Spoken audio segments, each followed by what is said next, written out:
podcast where you break down the biggest moments, hottest takes, and the wildest stories from the world of pro wrestling. Whether you're a diehard fan or just stepping into the squared circle, we're here to give you the real scoop on everything happening in the ring. I'm your host, RJD, and we're about to take a ride through the latest and greatest in pro wrestling. Get ready for all our hot takes, deep dives, and all the wrestling you never knew you needed. Don't forget to hit the like, share, and subscribe button and join What the Wrestling family so you never miss an episode.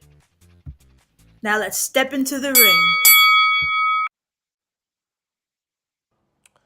You're listening to the What the Wrestling podcast, the show that brings you all things wrestling with your host,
Oh, you already know what time it is.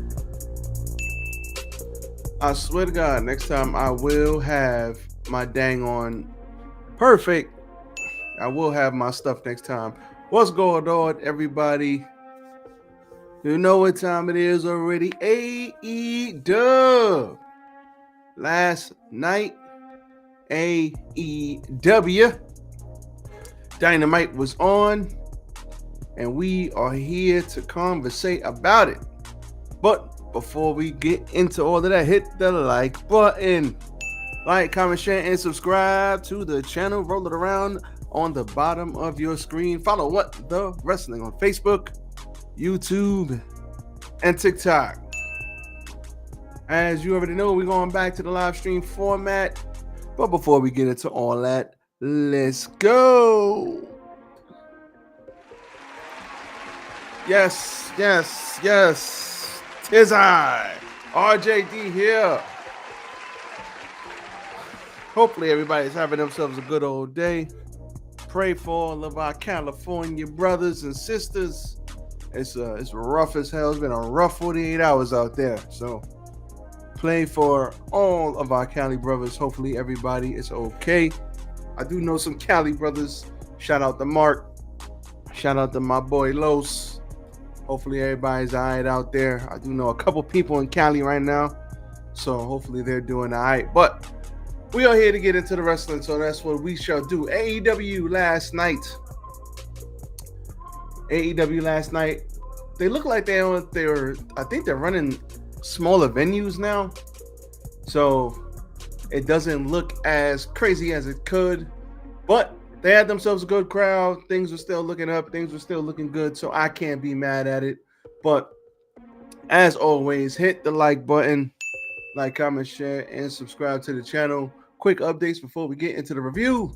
As you know, we're going back to the live streams. We're going back to the shorts. There will not be a video tomorrow, so don't look for one, but there will be a video this weekend, so look out for that. There will be shorts that go up, so look out for those. And that's pretty much all I got on the update side. So, AEW Dynamite coming to you yesterday was a good show. We had some stuff I didn't understand. We had a lot of stuff I liked. And once again, the only issue with AEW is the stories. The return of the cleaner. It looks like we're not getting no more of that. North Carolina, we're not getting none of that anymore. I like Kenny Omega's new theme. I think the good people from Final Fantasy made it for him.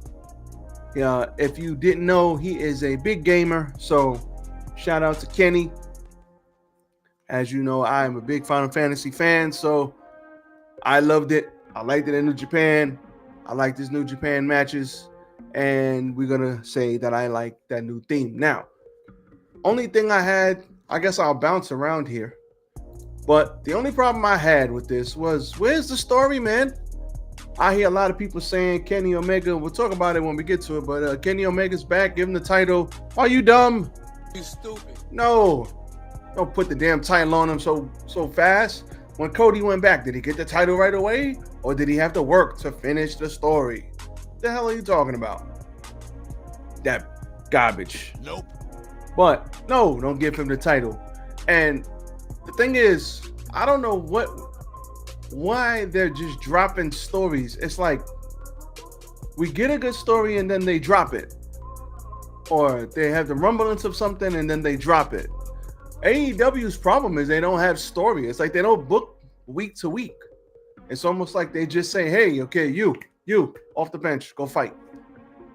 And nobody's going to sit up here and argue that they don't have amazing talent that can go out there and wrestle and put on great matches in both companies. All of these brothers and these ladies are fantastic at what they do. But the problem is we got stories over there in WWE.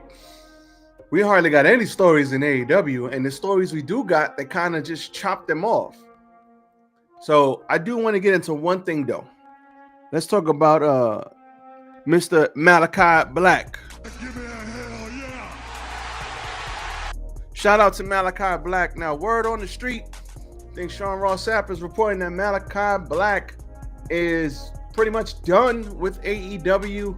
And I know he gets mad when the people on the internet say that he's going to leave or he wants to go back to WWE because Triple H is running it now and he's been dying to go back. But coming from Sean Ross Sapp, I'm inclined to believe it. And at the end of the day, if you were on that Collision show or you were friends with CM Punk, Tony Khan just ain't using you unless you're FTR. But they're friends with Edge, and Edge is, the rated R superstar right now. Adam Copeland, shout out to Cope. So I guess, and they were on the show for a little while, but I heard they were beat up. But Ricky Starks, where is he? Wardlow, where is he? Thunder Rosa was gone forever. Where is she? Even though she just had a fight. Thunder Rosa was gone forever. Who else? There's somebody I'm missing. That's been Malachi Black. Where's he been? We haven't seen Eddie Kingston in forever. So there's a lot of people. I mean, the plethora of talent is amazing. But the problem is, I don't understand how you get Malachi Black, who was presented as a big deal in WWE before he got released. It's like they had him in the broom closet cutting promos, and you can't tell me he doesn't know how to talk. You can't tell me he doesn't have a good look. You can't tell me he can't wrestle, and you can't tell me none of that. He's very unique in his presentation, and WWE, aka Vince McMahon, didn't know what to do with him. Okay, great. He gets released, he goes to AEW, and outside of, I think he beat Cody, or they flop wins. Outside of that, it's like start and stop. You kept him as the trios. You kept him in the trios. You kept him all the way over there. You didn't really push him. He could have been AEW World Champion. He could be anybody's World Champion. Now, he did have the back issue, and he had to be out for a while. Cool. That happens. People get hurt. But why didn't you factor him in and put him in anything meaningful? You just kept him as the trios, and that's like the highest ceiling. The person that they've been using the most out of that group is Brody King. Brody King has been all over the place. He's been getting wins. He has been losing. He's been 50-50, but at least he's been on TV. He's been cutting promos. He's been talking junk. Julia Hart, they've been using her. She's back now. And it looks like everybody's going off to do their own thing, which tells me that Malachi Black might be on his way out. So maybe he faces Ospreay. Now, Adam Cole had the thing with Malachi Black where he put him over, and then we haven't seen Malachi Black since.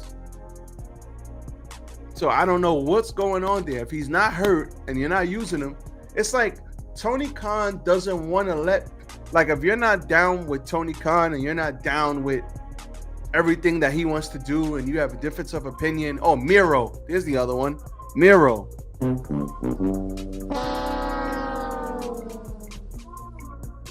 It's like if you're not down with everything he wants to do and you're not down with doing it the way he wants to do it, he puts you back on the shelf. Or if you come in and you get white hot, he doesn't strike while the iron is hot because he thinks you're going to leave and go to AEW. Like, I don't know if that's it, but that's what it feels like. Because he just doesn't use everybody properly. You ain't going to sit up here and tell me you ain't got nothing for Ricky Starks. Bullshit. You ain't got nothing for Ricky Starks? You ain't got nothing for Miro? Are you serious? Come on, man. So I don't know what's going on with Malachi Black. I hope he does leave. I hope he does go back to WWE, because with Triple H in charge, listen, the good thing about WWE is if they can't use you on the main roster, they can always send you to NXT, and that's still a big darn deal. NXT, the big shows for NXT, listen, it's not black and gold level, but it's still a big darn deal. He can easily go back to NXT, get right, work out the kinks, whatever, go down there, kick some people in the face. They could put the title on them if they wanted to, help get somebody else over, and then reintroduce him to the main roster. Or put him over there on SmackDown. They need people over there. The SmackDown roster is paper thin. And I do know that the 3-hour SmackDowns are not forever. They're going to go back to 2 hours, but it is what it is. But if they are truly done, great. Let him go. Anybody that doesn't want to be there, anybody you're not using, why are you keeping them? Let them go. Your roster's already bloated to holy hell as it is. Let him go. Why keep somebody there that you don't want to use or that doesn't want to be there? Makes no sense. So we'll see. We'll monitor the situation with that.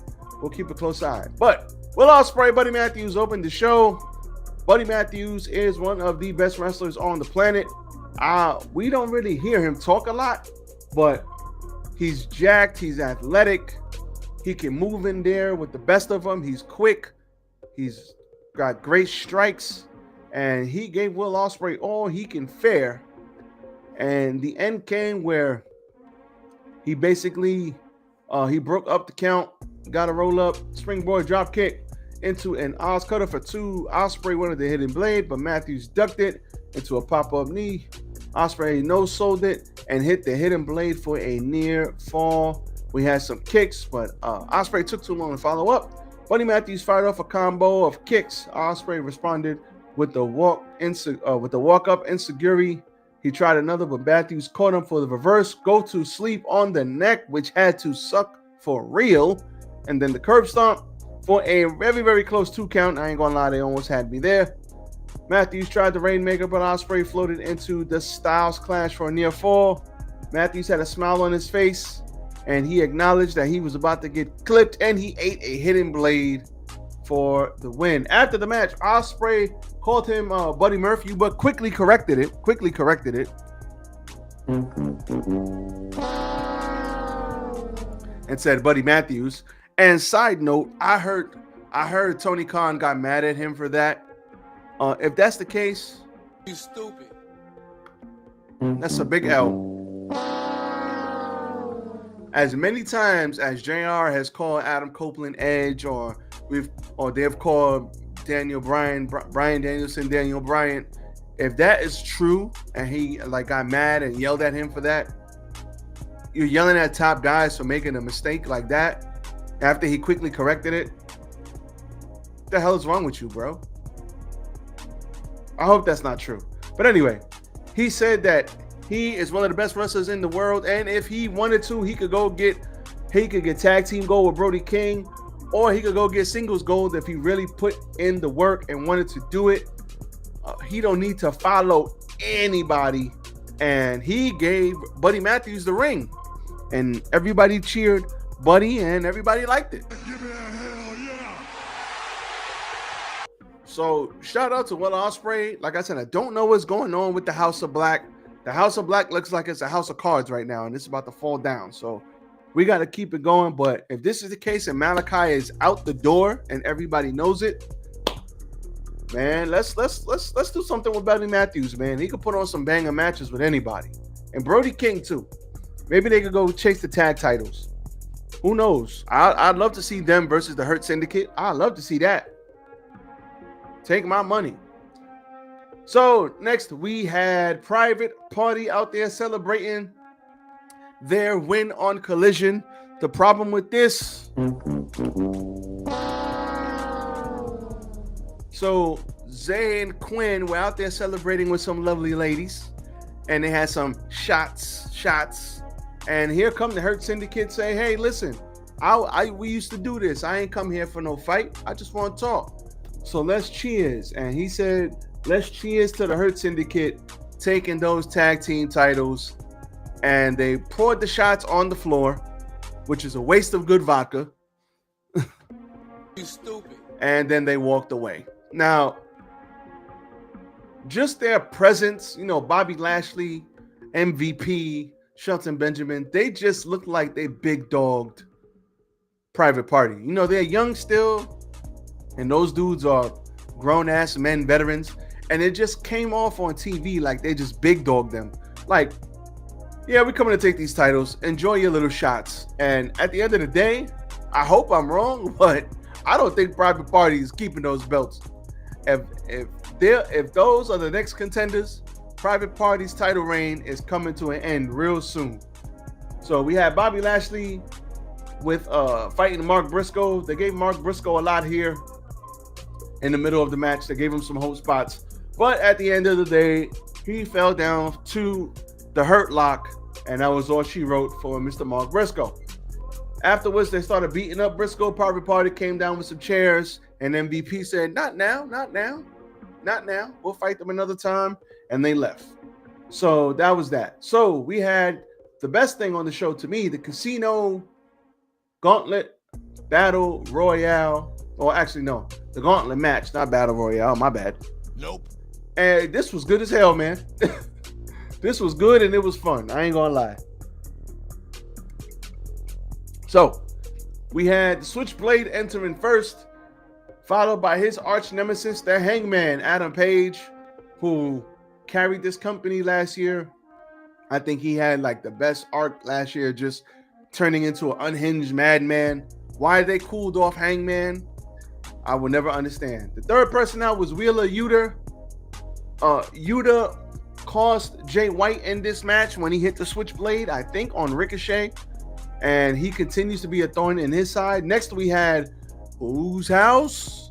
We thought we had Swerve coming out, but Ricochet swerved everybody and said, it's my house now, bitch. Shout out to Ricochet for that. That was cool. The crowd hated it. And as for Mr. Ricochet, Give me a hell yeah. this asshole Ricochet, I could get behind this guy. I'm beginning to like asshole Ricochet. Especially, no one can do what Ricochet can do other than maybe, there's a lot of luchadors that could do it, but him doing what he can do and being a prick is great. It's awesome. So, Swerve was not here because he was nursing the injury, which was cool. Next, we had Adam Cole, Bebe. We had Daniel Garcia in there after that. Then we had Powerhouse Hobbs, Powerhouse Hobbs has been having a good showing. And I know he fought Takeshita and they had a good big meat man match. But at the end of the day, he had a good showing there and a loss. And he ends up winning this match. So I'm thinking he's being rewarded here. And at the end of the day, he might lose to Jon Moxley, but even if he loses, he's gonna look good doing it. So hopefully this is the start of things to come. Let's get a title on Powerhouse Hobbs, man. Let's get a title on Powerhouse. But anyway, after that was Roderick Strong, followed by Lance Archer. Where the hell has Lance Archer been? Nope. I haven't seen Lance Archer in forever. So shout out to him. Everybody dies. Then we had Kyle O'Reilly. And we had Jeff Jarrett. But Jeff Jarrett never made it to the ring. First of all, came out to a big pop. But he never made it to the ring because Wheeler Yuta beat the bricks off him before he could do anything. And to win the match, we had a spine buster. Who is it to? Kyle O'Reilly or Roderick Strong? It was a spine buster by Hobbs to somebody. I think it was to Kyle O'Reilly, if I'm not mistaken. And he got the win, and he said he's going to make Jon Moxley his bitch. So shout out to that. Take my money. Give me a hell yeah. Powerhouse Hobbs. Big 2025. Big year for Powerhouse Hobbs coming up. Calling it. Next, we had MJF come out and interrupt Jeff Jarrett and tried to get him on his side to say, hey, listen, why don't you have me on your side and I can help you maybe get that title you're trying to get, and then I get the first title shot. And Jeff Jarrett said, no. Nope. You stupid. So that was that. But my thing is this. MJF finally gets rid of this Adam Cole stuff. That's done. And the next best thing you got for MJF to do is work with Jeff Jarrett? Huh? Nope. You stupid. That kind of don't make sense. MJF should be doing something major. He's one of your top guys. He should not be floundering with Jeff Jarrett. Nothing wrong with Jeff Jarrett. I like the fact that they're doing something with him, but it's 2025. Why is MJF, who's better than you and you know it, why is he trying to be a manager for Jeff Jarrett or help him get the title? This is stupid to me. I don't like this.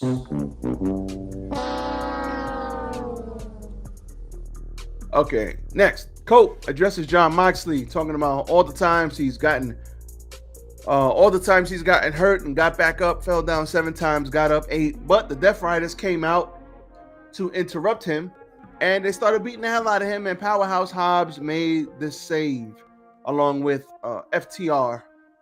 So nothing wrong with that. I ain't mad at it. Next, we had Chris Statlander, Tony Storm, and Willow Nightingale in the triple threat match. The story here is Chris Statlander is trying to make amends with Willow. Tony Storm doesn't know who she is. She doesn't know if she's timeless or she has no confidence in herself. First of all, great character work by Tony Storm. She's doing some great character work all of last year and this year. Shout out to her. But the story here is Statlander pushing Willow out at the end, hits the Wednesday Night Fever on Tony Storm and gets the win. And she will be fighting. She is the #1 contender. She's earned the #1 spot in next week's Women's Casino Gauntlet match. Don't know if she's going to win it, but the story here is her and Willow. So let's see what happens with that. That's the only ladies match we got on the card. Then we had the return of the Kalina. And he comes out, tells a story about how he almost died. He had 2 feet of his intestines removed. The doctor said you'd be lucky if you have a normal life. And he didn't know if he wanted to go on. But he said, you know what? I want to go on for all of you. Good babyface promo. And I am back. And I am here to service the fans. And that's what being in the Tokyo Dome proved to me. And then Don Callis comes out. And as soon as he gets close to the ring, Omega just runs out there to go whip his ass. And it was the funniest thing. You stupid. The way Don Callis ran, it's like the camera was here and then he just jetted. It was freaking hilarious. I loved it.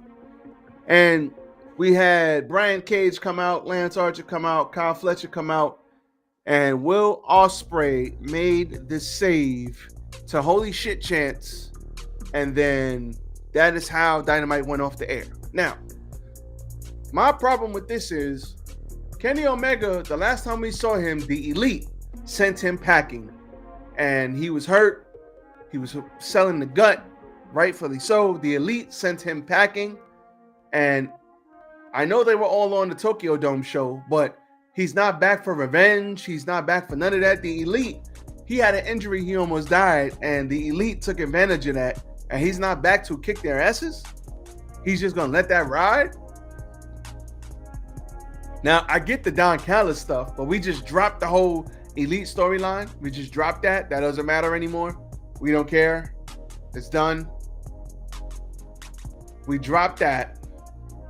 We don't know what, like, they just, AEW has these instances where they start and stop. And what the hell does Will Ospreay have to do with Kenny Omega right now? Why did he save Kenny? Now, I know people are going to say, oh, this is the story. This is the story. But no, it's not. We don't know what they're setting up for a big match in Australia. Why? Because it's a big match for Australia? Who cares if these guys have a killer match? The reason why I like the first two matches they had is because they've been talking shit to each other for the past 6-7 years. Because I watched New Japan and I remember when Kenny had an interview and he says, Will Ospreay has the most 5-star matches that nobody's ever heard of. I remember all those interviews. So when they finally did fight each other, there was history there. But now that that's over, why is he not trying to kick the Elite's ass? I don't know. He's just Don Callis. He's just going after Don Callis. I mean, it makes sense because Don Callis shitted on him, but we got to do better with the storytelling, man. We got to tell stories week to week, not just have people wrestling just to have them wrestling. Anybody in any company can have a good match, but are you going to have a good story behind it to make us care? Like Sami Zayn and Roman Reigns, like Daniel Bryan going for the title before he retires full-time, or retires from full-time competition. Like, after the Daniel Bryan thing, there's really no other stories that they're telling right now. So they need to do something about this because this is not going to cut it. So we will see what happens on Collision. We will see what happens on SmackDown, and we'll be back for the weekend with the news. But that's all I got for you. That's it. It's over. As for me, I'm out. So with that being said, no video tomorrow. Check out my shorts. Hit the like button. I got a couple new subscribers today. Shout out to y'all, whether it's 56, 5,600, or 56,000. I appreciate all the subscribers, all the love, all the hate, all everything. So thank you. As for me, I'm out. Enjoy the evening. Pray for the people in Cali, and I'm out of here. Peace.